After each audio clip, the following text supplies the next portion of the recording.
What's up, you guys? New Tech Reviews here, back with another video. Got a galactic hoodie on to kind of go with the theme of what I'm going to be talking about today. And today I'm going to be talking about the Galaxy S25 Ultra in comparison with the iPhone 16 Pro Max. This might be a longer video because I'm going to nitty gritty because I'm a very picky person when it comes to my phones. And I was Team Galaxy for the life of me. I had like most of the Galaxy phones growing up, from the S5, the Note 4, the Note 7, Note 9, the Note 10, Galaxy S20 Ultra, S21's where I stopped. And I had a few Pixel phones in between. Google Pixel 2 XL was my favorite Pixel by a long shot. Pixel 4 XL. Then Google got weird with the Pixel phones, and they just started getting better with the 8 Pro onto the 9 Pro XL. But today I'm talking about the Galaxy S25 Ultra because I was ready to jump ship. I was ready to switch, ready to give up iMessage, ready to give up FaceTime, ready to give up the Apple ecosystem, maybe just slowly start using the Samsung ecosystem. But I don't think I'm gonna do that anymore. And I'm gonna tell you why here in this video. Check it out. All right, so first I'm gonna cover the displays, the design, the displays. We're gonna cover all that right here in this video. So the Galaxy S25 Ultra's design. All right, so displays between these two. First, I wanna say, like, I got the titanium black version, and in my unboxing video, you guys saw, if you watch my unboxing video, the difference. Let me get some more light in here. Let me get some more.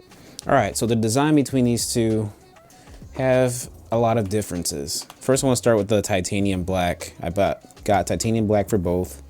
You saw in the unboxing how they looked. So this is the iPhone 16 Pro Max, and it's titanium black with the black sides, black everything basically. It looks kind of space grayish, but that's their titanium black.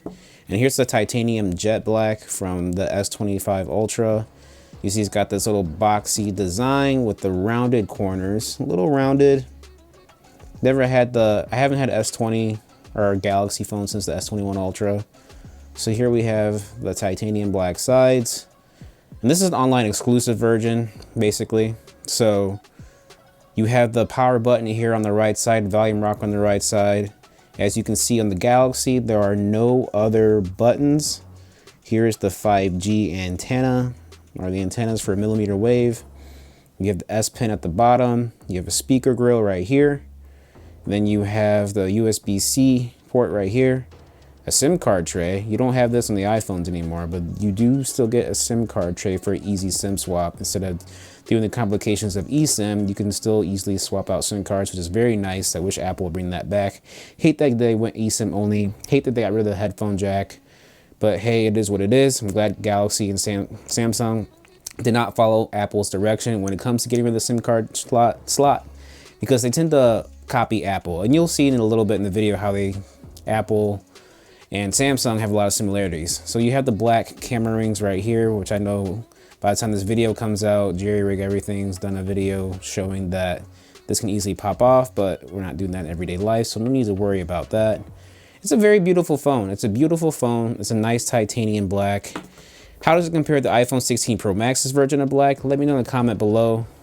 To me, the iPhone's more of a in-person, depending on the lighting. I know you might not be able to see it on the video, but the S25 Ultra does look more black. I know in my previous video I had a commenter say like it looked a little purple and the iPhone was a real black, but the iPhone to me still has a space gray look to it. And it all depends on how it looks in the lighting. Like I'll mess around with it in the lighting a little bit, have it go off the reflection there. The Galaxy looks a little more black. Put it here, Galaxy looks more black again. So I mean, it all depends on the lighting and the shades of it. But at the end of the day, these are deemed black phones, I guess. So the design of this, it's definitely lighter, a lot lighter compared to the iPhone. Like the iPhone is like noticeably heavier than the Galaxy phone, and that's for sure. How it's lighter, I'm not sure, because it does have a bigger battery in here with the 5,000 milliamp, with the iPhone sitting about 4,600 something milliamp battery. So this has a bigger battery. It's got an S Pen inside of it. Has a bigger vapor chamber. It's made out of titanium as well, but somehow Samsung has managed to make it still lighter than the iPhone. So kudos to Samsung for being able to do that. It is a lot more comfortable to hold a lighter phone in the hand after prolonged and long use. After prolonged use. So what do you guys think of the design between these two phones? We do have they are both 6.9-inch displays, and having them side by side like this, and I have them as close as I can to be like exactly side by side, and the Galaxy seems taller to me. Taller and maybe a bit wider too. So it seems like you're getting more screen real estate on the Galaxy. The iPhone does look more edge to edge when it comes to screen to body ratio. There is some slight bezel on the Galaxy, but the iPhone seems like it has less of a bezel. You do have that annoying dynamic island on the iPhone. It is intrusive when it comes to the display. Not sure when Apple is gonna go the punch hole route.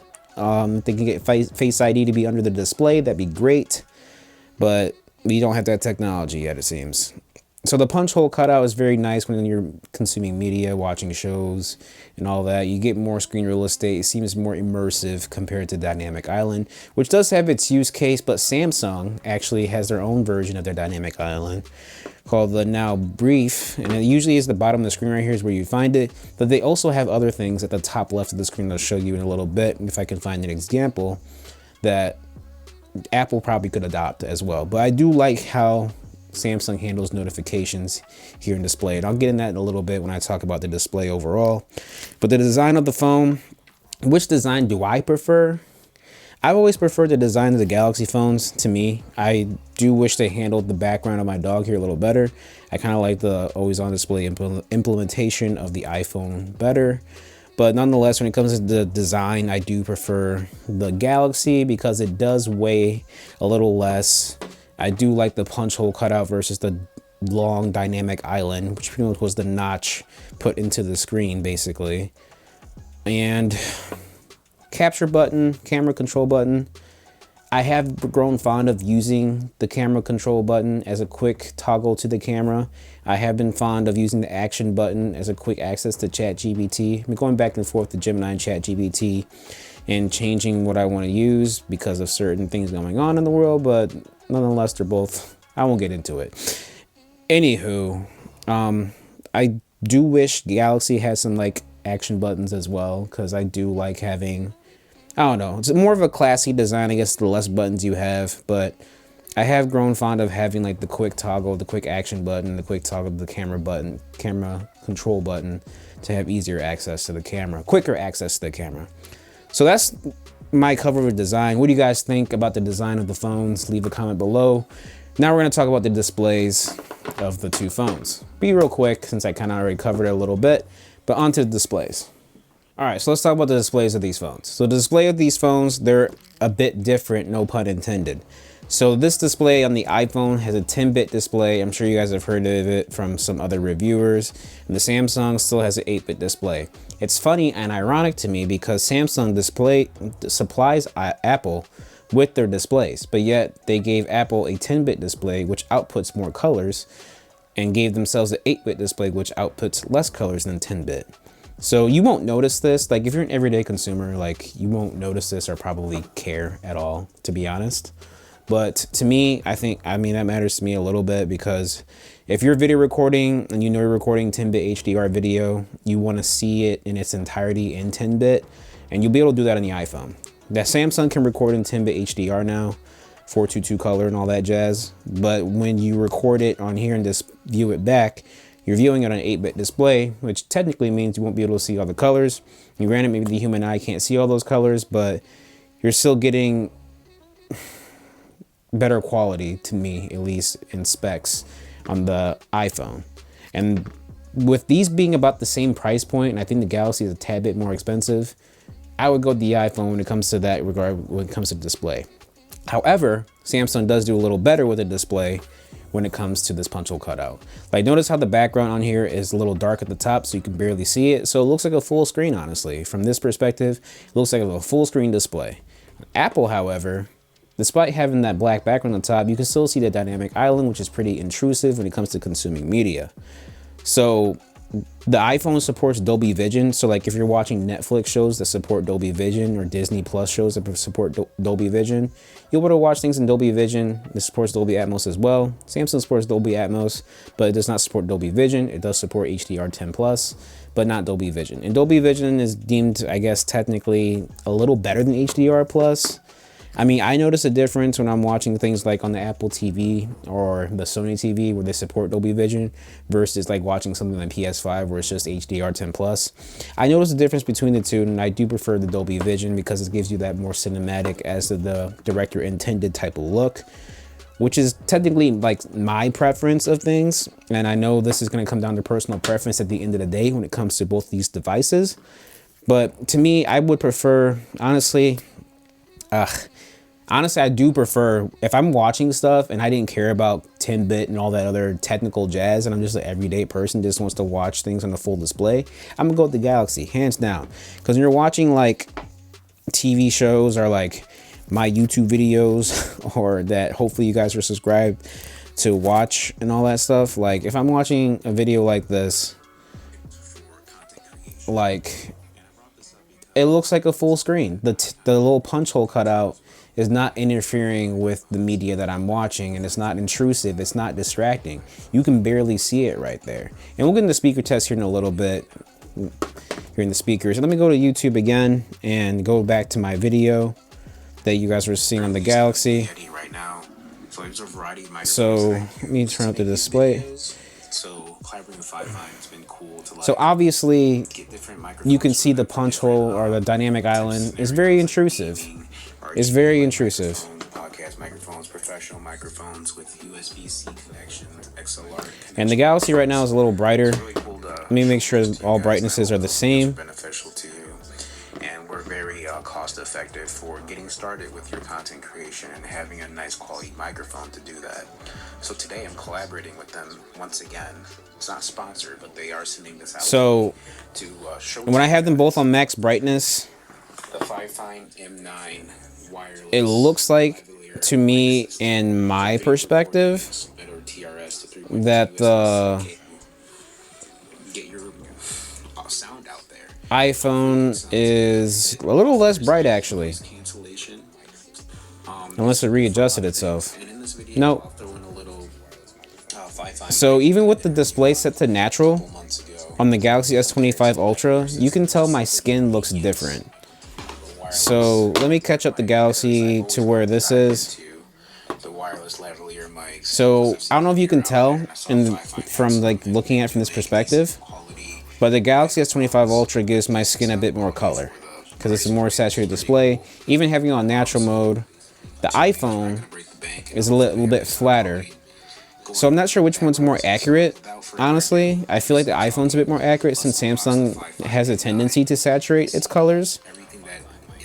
So, and then now the iPhone just got brighter. So let me know in the comments below what you prefer based on seeing it in the camera. But other than that, when it comes to watching media, like I said, if I didn't care about 10-bit, which I really don't that much.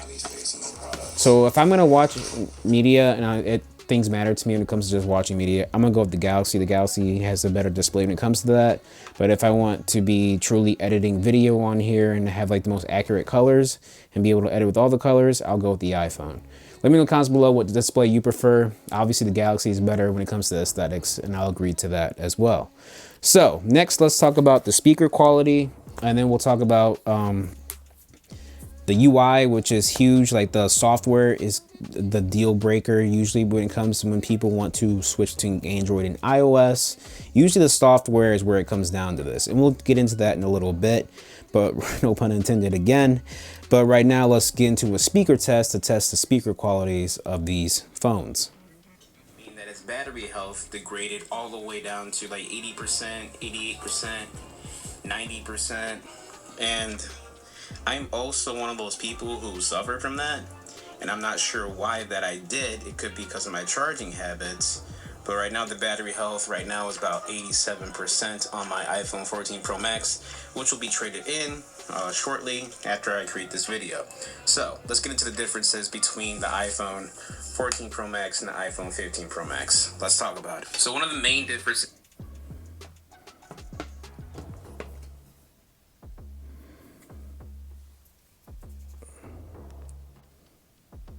is when you hold the iPhone 15 Pro Max, it's going to have that new titanium chassis, that new titanium feel to it, and it's really nice in the hand.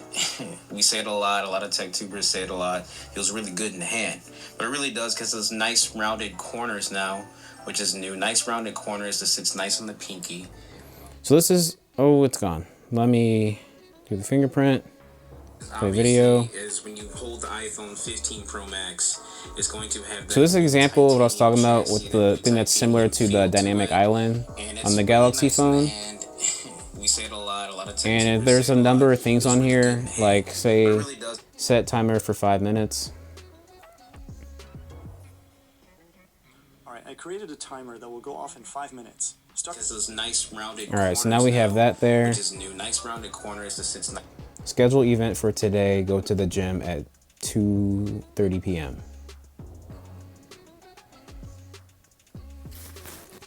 Got it. Adding it to your calendar. It's on the pinky. It's a lot. Right, it doesn't show up there, but lighter, 10% lighter than the iPhone. So this is basically what is similar to that dynamic island. It's right here. Still, it has the stainless steel sides. And of course, so right there's that mute switch. That's decent. Segue is another thing about the design is that we have the action button. Pause the video. So that's cool. Another example of how it's similar to the dynamic island on the display. So even though I have a timer, it's not showing down there anymore. It went up here into like a mini little dynamic island. If I click on it, I can interact with it, very similar to the dynamic island on Apple. And it does this with Google Sports as well. So like if you have a sports team that's playing, for example, that will show up there as well. So I think it's pretty cool how Samsung implemented that and kind of copied Apple in a sense. Also, I like how it handles notifications a little better than Apple. Seems to be a little clunkier, but I like the circled parts right here. It's cool. So that's another like plus about the design when it comes to Galaxy, and some things that they get right that are pretty cool that I wish Apple would kind of copy a little bit. But that's what I wanted to talk about briefly, now that I had that example pop up for the display. So that's another thing that Samsung, I think, beats on Apple when it comes to the display, is that little dynamic section down there and then having a little dynamic section at the top. I think it's cool to have all those different types of options. So good job, Samsung, on that part. So I'm gonna get into this part of the video where we talk about speed. All right, so I don't wanna, do the same thing that most other reviewers do when they compare the speeds of these phones. Look, they kind of look similar in color. iPhone's a little bit more dim. Let's turn up the brightness a little bit to match it. All right, so in some ways where these look similar are similar to iOS, like if you're an Apple user switching over to Galaxy, you'll be very familiar with how you handle notifications in the control center. So notifications, how you go on iPhone, swipe from the top left. Well, it's the same thing on Samsung. Swipe from top left, notifications pop up, All right, so if you want to go to your control center on Apple, you swipe right, okay? If you want to control center basically on Samsung, swipe right. And notice how the UI looks a little similar to each other. You have your it's more horizontal, like the control centers just look similar. They have that same like aesthetic. You have the knob playing right there. You got knob playing right there at the top corner. I'm not sure if you can customize it per se. Let me go to the edit button, see if you can. Yeah, you can even customize it. So you can move stuff around. I can hold, drag and drop. I can control where I want to put things. I can put the knob playing at the very top if I want to. So you can customize this very similar to how you can customize like the control center basically. So customize the control center, I'll hold long press and I can just move things around on here. I'm not going to do that because I don't want to mess up my control center. But you can do that. You can go down here. It's for the media section, the HomeKit section, connection. You can add a whole bunch of things in the control center on Apple. So there is more customization, surprisingly, on Apple when it comes to like your control center. So I just want to talk about that briefly before I get into this like little speed test. And I'm just going to open different apps on here that are mainly on the front screen, because I try to customize this to have it set up to have it similar to my iPhone when I did Day in the Life. So I wanted to be pretty familiar with it and just make it familiar, basically, because when you switch from Apple to Samsung, it's going to be an adjustment. So naturally, for me at least, I want to make it as similar as I can to my iPhone. So with the camera app being up there, because I don't have a camera switch and it's double press on Samsung. So we're going to do the speed test, and I have all apps closed out. There's nothing here to show. There's nothing here to show on Samsung. No closed apps. No apps still open. All right, so we're going to start with Maps, Apple Maps, and Google Maps. So we'll just 1, 2, 3. I think Apple Maps is a little faster there. The call, not the same. Messengers, about the same. Chase Samsung's a little faster there. Chrome, there's Safari. I was opening up YouTube. Let me close all tabs on here.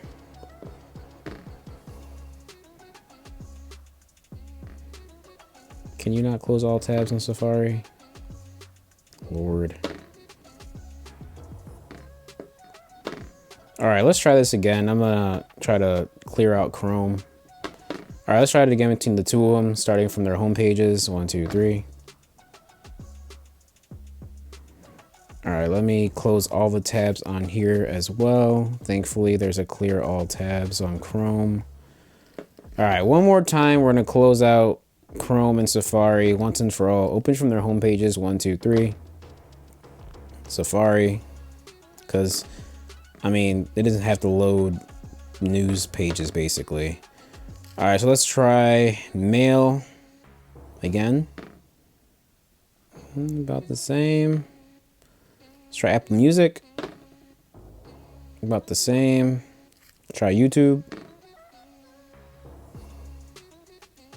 Galaxy did better. Okay. Let's try some social media apps. Let's try Facebook. It's like Galaxy right there. A fake little Will Smith. Wow. Okay. Snapchat. 1, 2, 3. You let me know in the comments below. These seem pretty close. Instagram, 1, 2, 3. All right, iPhone was faster. WhatsApp, 1, 2, 3.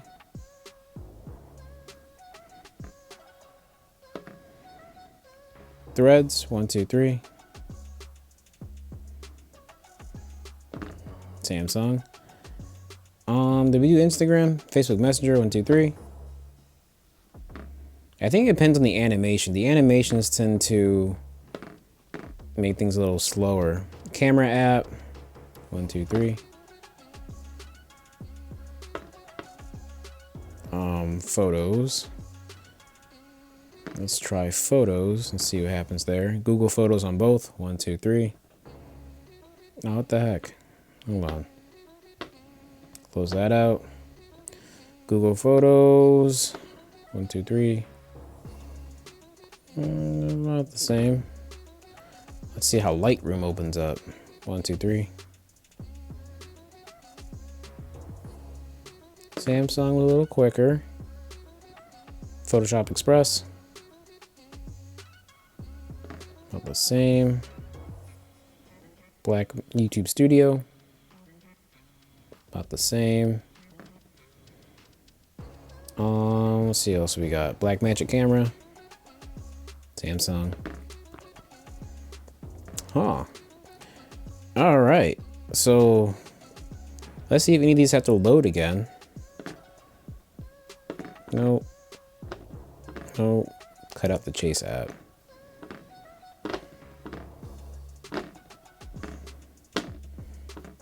I would say they're pretty neck and neck with each other.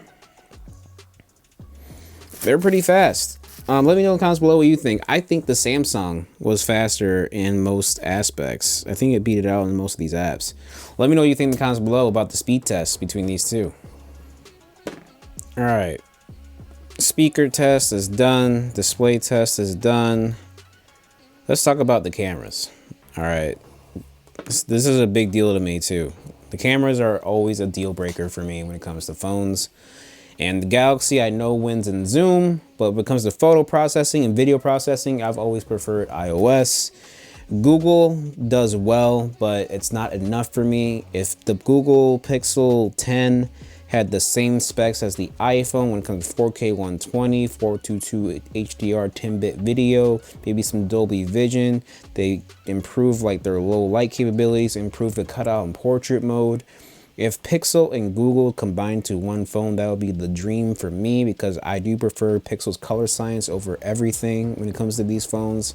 I just don't like how they fell behind in selfies, and over sharpening. Their processing just has not been as good as it was back in the day.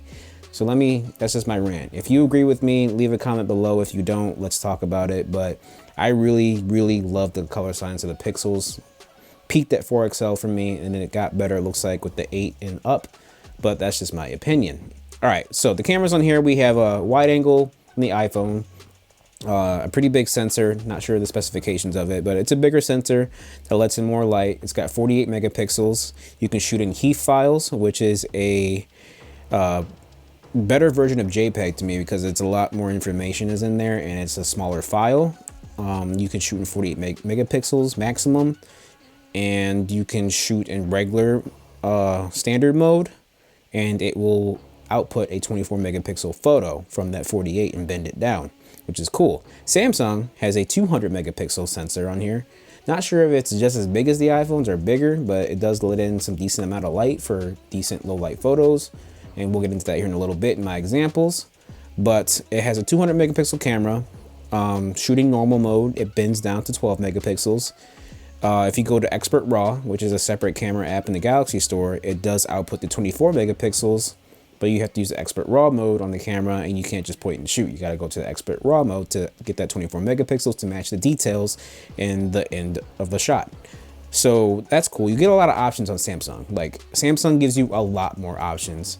Like, if you're a content creator and you care more about video, I lean towards more iPhone still, because it's got Apple ProRes log. This has log, but it's not Apple ProRes log, and it has more information. Granted, it still does look good, but I would still go with the iPhone if you want to do, like, I guess if you shoot everything on iPhone. But you can't go wrong with the Galaxy. So, like, if you have a Samsung ecosystem, I'll get into that in a little bit, then go with Samsung, because I'll get into, like, what is the deal breaker, what can make or break choosing what phone. Granted, you can make a phone work in each ecosystem. Like, you can use an Apple iPhone in a Samsung ecosystem and vice versa. But the convenience comes when you use everything in that same ecosystem, basically.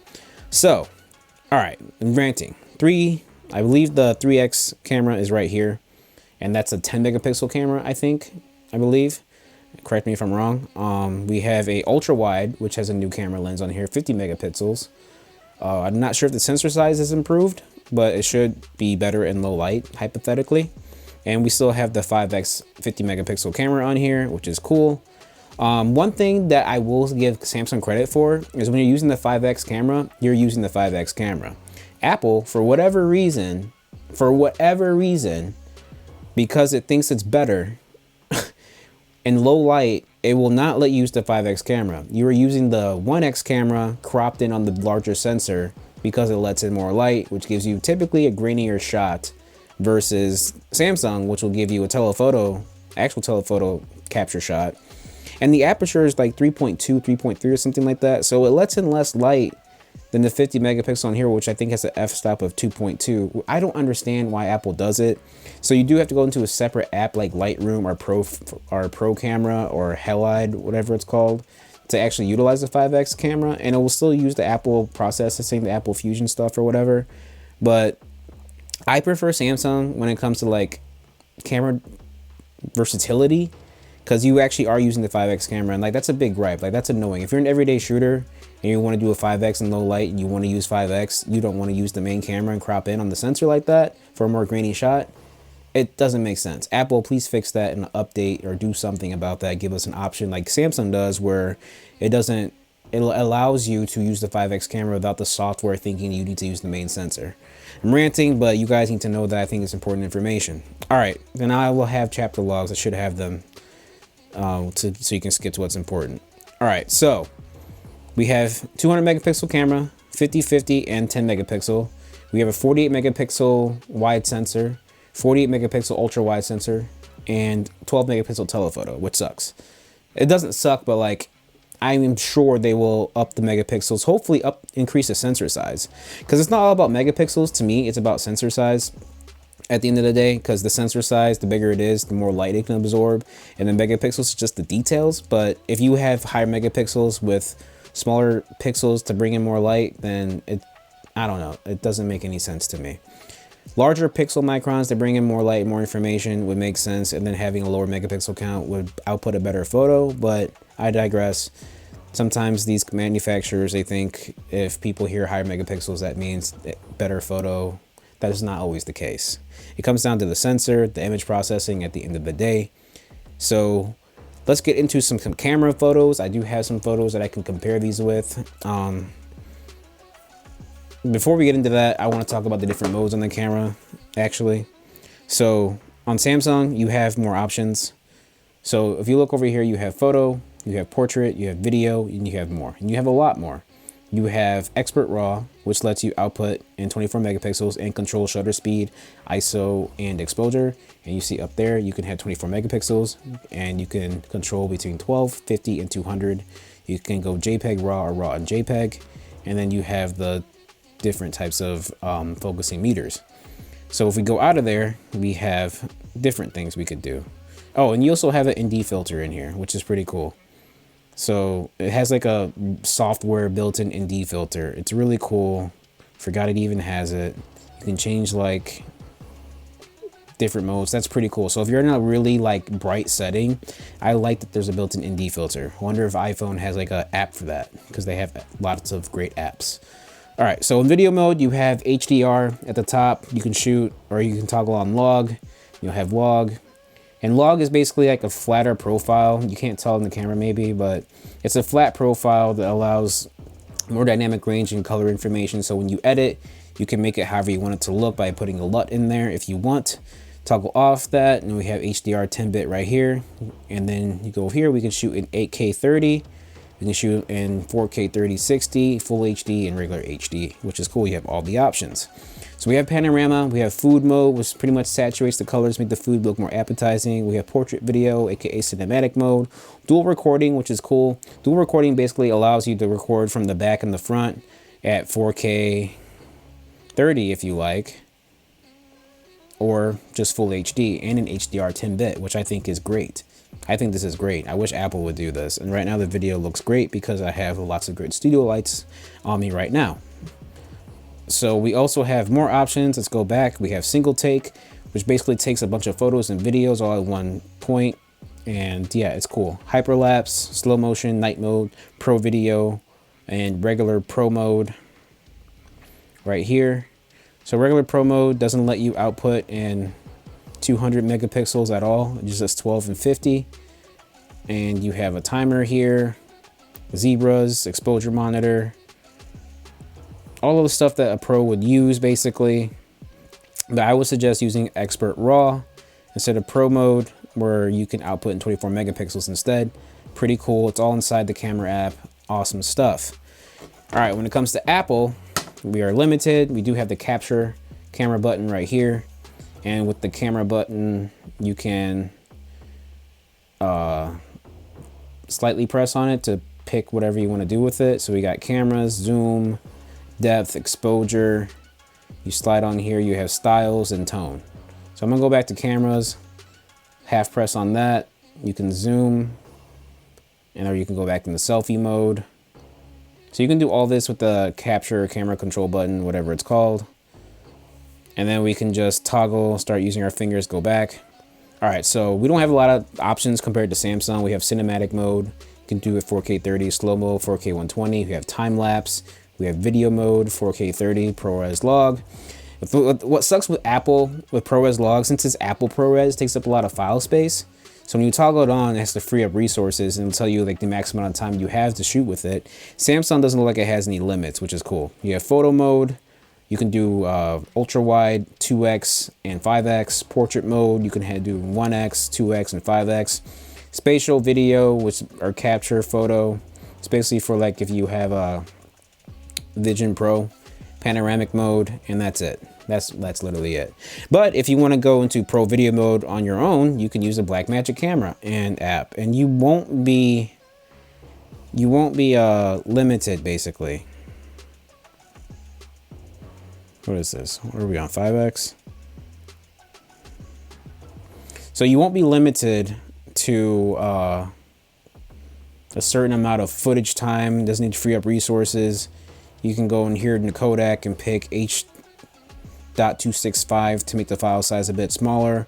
Obviously ProRes will be bigger, and it'll be max bit rate. You can go ProRes 422 LT for a smaller file, ProRes HQ for the highest, or proxy for the lowest. You have options, resolution, color space, Rec 2020 HDR. So there's a lot. I wanted to cover this with you guys so you know like what options you have between both phones. Taking my time to do a really detailed video so you guys have the most information. And again, there will be chapters on here. All right, so with that said, I will play some photo samples and video samples, and you can let me know in the comments below what you think between them. And yeah.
Better job. Again, camera B has a better accuracy. Camera A is just overexposing my skin. Camera B is way accurate when it comes to skin tones, color of my hoodie, my jacket. Camera A is just really messing it up. So, in my opinion, camera B is doing a better job. Let me know in the comments below what you think between camera A and camera B. Alright, 4K 30, camera B. How's HDR? How's sound quality? How's the sky looking? Here's my skin tones. Here's the sun behind me. Well, there's shade now. But how is it?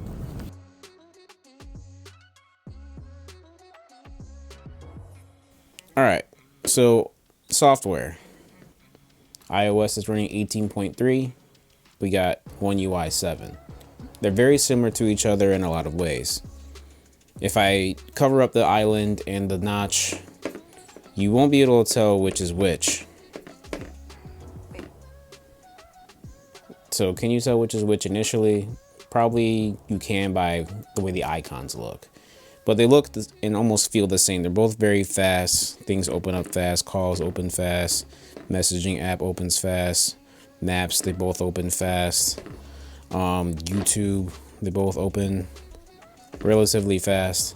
So I mean, they both are pretty similar. So swipe down, top right, iOS, control center. Top right, Samsung, control center. Media output down here, media output up there. You have different modes on here. You have the focus modes. You have the focus modes here. Very similar to each other, and you can edit them how you please.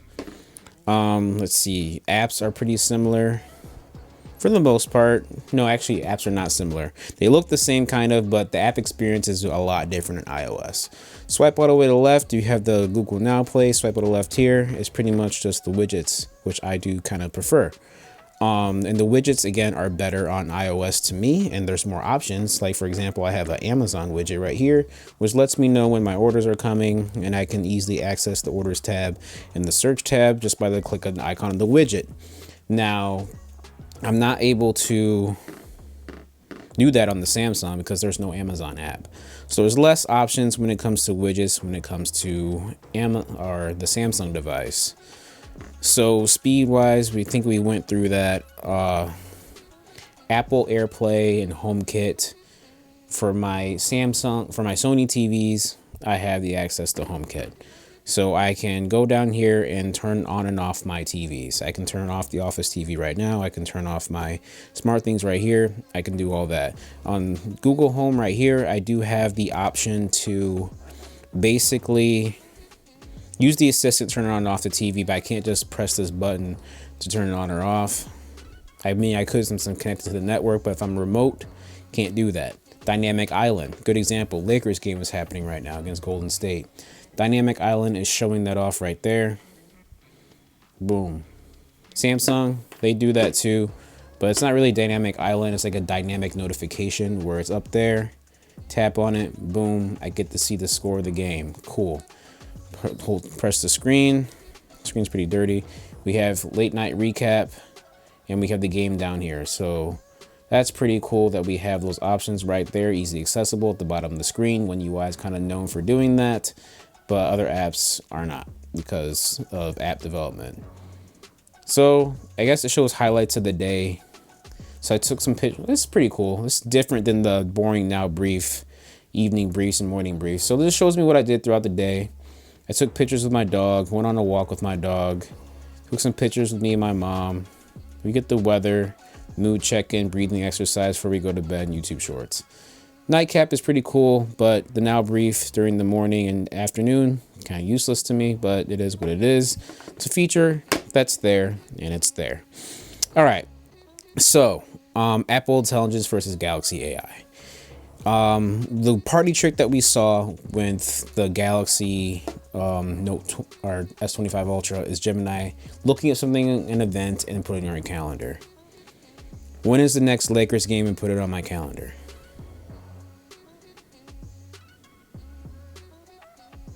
All right, you've got a new event set for tomorrow at 3 p.m. called Los Angeles Lakers versus Indiana. All right, cool. Now I have the Gemini app on iPhone. Let's see if I can do the same thing. When is the next Lakers game and put it on my calendar?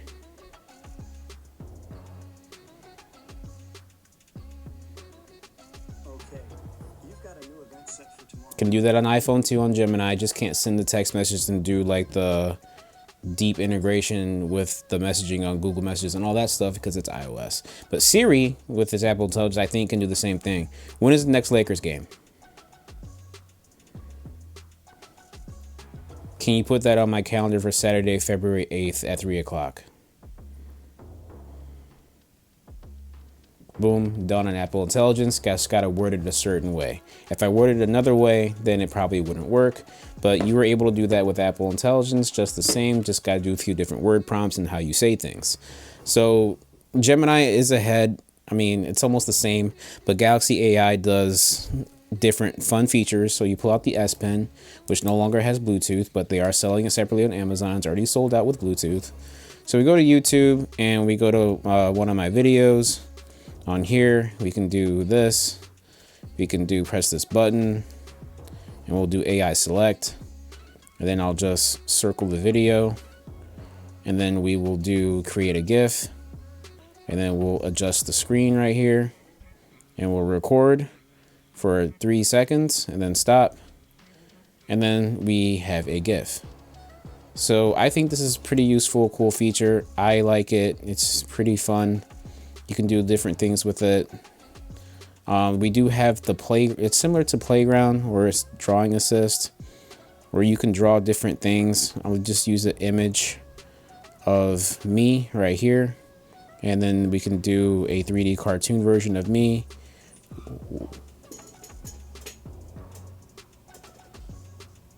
We'll generate it. And then here we go. This looks a lot better than, it looks a lot better to me than what Apple's doing. Apple, when they do me, and don't laugh, but when Apple does Playgrounds with me, it looks god awful. God awful. It's atrocious. I hate it. They make me look purely disgusting. So we can choose a different photo from, I can't even choose pick a photo from today. I don't know why it's not letting me do that. So I guess we're stuck with this photo here. We'll hit done. And look at that, man. That's just ugly. I mean, that's decent compared to, oh no, that's ugly. That's hideous. That's disgusting. Why do I look like that? Why do I look, I don't know, like I have problems? This looks inspiring. Like, this is great. Look like a strong, smart, young black man. I don't know what the heck this is, Apple. You need to fix this. All my pictures, you make me show my teeth. I did my mom, my dad on here, and they don't show their teeth looking goofy like this. But for me, they make me just look goofy. Look at that. That's just straight goofy, man. This is inspired. It doesn't look like me, but this is nice. This is like some Pixar Disney stuff. I don't know what this is, Apple. You can make me look good. I hate it. I hate it. I hate it. There's a variety of different things you can do with Playground. Apple has Genmoji, where you can make your own emojis, which is cool. Hey, look, this is an example. I sent my mom what they did to me, man. Awful. Awful. I'll be right back. Gotta let my dog in the house. Android, like literally Google makes Android, and I don't know why it's like that, but it's the developers. Social media apps, how do they look? That, you know, that's a really big deal for a lot of us and some people. Facebook experience between iOS and Android. So Facebook, you have notifications are up here at the top. Notifications on iOS down here, easily accessible. All right, so how's Snapchat? Snapchat, surprisingly, I can be logged in on 2 different devices. That was never a thing. Dark mode on Android, but no dark mode on iOS. Not sure why that is, but I don't know if there's a settings I need to like go to on Snapchat to enable dark mode. Because I'm not really seeing it. App appearance, always light. Okay, I guess I can do dark mode. All right, cool. Match system settings. All right, cool. I guess there is a dark mode on Snapchat. Didn't realize that. All right, awesome. So it can be the same. However, on Samsung, it looks more like actual black on Samsung. You can probably tell just from the angle that this is on dark mode, but it's not completely black. Samsung's is like pitch black, but there's dark mode on Snapchat. Didn't realize I could do that. And now their camera quality. I think I talked about this before. It might be in my previous takes of this video, but let me go in the same lighting. Samsung crushed it. That's a first look. I'll do it again. I'll do it again. Skin tones, Samsung got it right. Or at least the HDR is better, because skin tones, Samsung killed it. Crushing iPhone easily. iPhone's brighter, but I definitely look a lot better on the Samsung device. So we're going to abandon that and discard, and then we're going to go to Instagram. How does Instagram look? Well, again, a lot darker on the Samsung. Is more of a pure black. And iPhone, for some reason, is not pure black. It would have saved more battery if it was pure black, but it's not. So let's see how the camera looks on here. I'm going to take another selfie.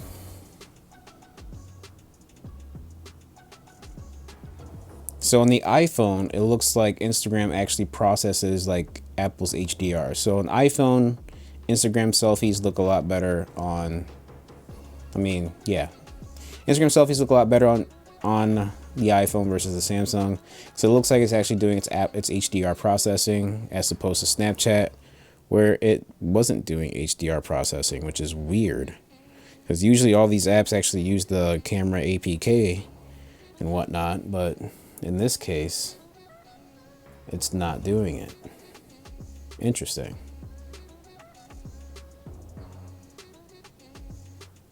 Yeah, it looks like on iPhone, like the selfie is like a screen grab from Android back in 2015 for some reason. Not sure why that is. And my light just went out. The battery died on that real fast. All right, let's crank up the ISO on here so we can get some more light. Okay. All right. Well, Snapchat, Instagram, it looks better on Galaxy. Instagram, it looks better on there. No TikTok on the Galaxy because it didn't transfer over. Messenger, both pitch black in this case, looks good. Threads, more pitch black on Samsung, but the interface is pretty much the same, the way things look. I'm not sure what other social media apps you guys want me to look at, but yeah. So fitness, Samsung Health does have more helpful information. There's updates to Samsung Health. So let's see how many steps we got for today. Do we have our step count, step distance? So iPhone says I got 13,000 steps. Samsung says I got 10,000 steps. Granted, I haven't been wearing the Galaxy Watch with it. Video on this soon. This thing's a sexy beast. I wish I was going to keep it, where Samsung did enough for me to want to switch, but it's not enough. And the Apple Watch with the new black Unity band, very beautiful band. The Apple Watch is beautiful. I mean, it looks good for what it is, the nice satin black. But compared to the Galaxy, man, you guys tell me. I know this isn't a Galaxy to Apple Watch video, but leave a comment below what you think is sexier. The Apple Watch with the black Unity band or this nice shiny Galaxy Watch. Anywho, when it comes to fitness, I'll make a video about these two. I'll have a video about these two, as I did a couple of workouts and some outdoor walks with it. Did some GPS stuff. Nonetheless, Samsung does offer you more insight when it comes to a lot of your stuff. You can do cycle tracking. You can do an Apple Watch. You can do blood pressure, though I haven't tried it yet. Manually enter your blood glucose. Relax your mind with stress. Blood oxygen sensor. Unlike Apple Watch doesn't have that yet. This has a blood oxygen sensor you can use. Age index, not really into that. It's got ECG features, not really into that. Well, kinda. I mean, that's kind of important, but health-wise, you can track your food all in the Samsung Health. With iPhone, you gotta use like MyFitnessPal. So that's like the health metrics, the health stuff. No Apple TV app, by the way, on Samsung for whatever reason.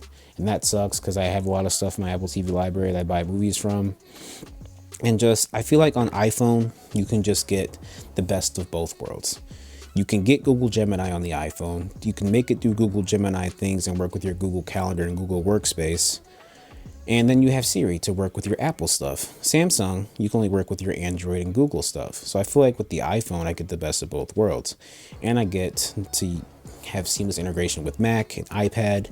But if you are someone that doesn't have, you're not deep in the Apple ecosystem like I am, Galaxy phone is fine. Like, I would jump ship in a heartbeat for this phone if I wasn't deep in the ecosystem and if low light camera was better. Because in my camera video, in my camera comparison, I'll show you like how the video in low light is a little better, well, a lot better on iPhone. But don't get me wrong, in daytime, these things go toe to toe, without a doubt. When there's enough light in 2025, most phones will go toe to toe in broad daylight because the sensors can capture that data and HDR and process and all that jazz. All those little technicalities. Daytime, most photos will look good these days. Some will be oversaturated, like Samsung tends to oversaturate. Sometimes it's natural, it goes back and forth. But at night and low light, indoor low light, outdoor low light, that's where the phone really shines. And in this case, I believe the iPhone still reigns supreme when it comes to low light video. Samsung, they said they had night video improved, but nah, it's not really there. It's not there at all. But besides that, if you're not planning on taking low light videos and photos, I mean, if you do use a tripod, but no one's carrying on a tripod with them for low light photos and whatnot. But if there's enough light for the sensor to gather that information, the photo will look great. But if there isn't, then it just won't do it. So overall, after comparing the software, the cameras, display design, if you are coming from the Galaxy S24, probably don't upgrade. I haven't had Android phones in a long time, but probably from the S20 and up and below, it'll be an upgrade. If you're trying to go from iPhone to Galaxy, the watch is great, but the heart rate sensor has some inaccuracies. It's not really consistent. And the sleep metrics, it told me I slept 3 hours the other day when I really slept like 8. So I don't know. It was only a couple of days of testing. But if looks is what you're going for, Galaxy wins hands down. The phone looks better. The watch looks better. And if you don't really care about accurate data, then it doesn't really matter, man. It functions. It does what it needs to do. All you need to do is follow like the health trends and not worry about like actual data, because wrist-based health trackers aren't 100% accurate all the time. Though Apple does have, according to Quantum Scientist in his videos, one of the most accurate heart rate sensors that you can use on a wrist-based fitness tracker. So if you're like me, trying to go from iPhone to Galaxy, if you're not deep in the ecosystem, you don't have the AirPods and all that, do it. Or if you just want to try something new, do it. The phone is great. It's snappy. It's fluid. My only gripes is low light video and photo, the integration with my Apple stuff, and iMessage and FaceTime and AirDrop. But there are alternatives, but I really don't want to go there, and it's just expensive too. I'll be honest. I'll be transparent. It is expensive to make the switch, even after the trade-in. It's very expensive to do that. And I'll be just very transparent with you guys.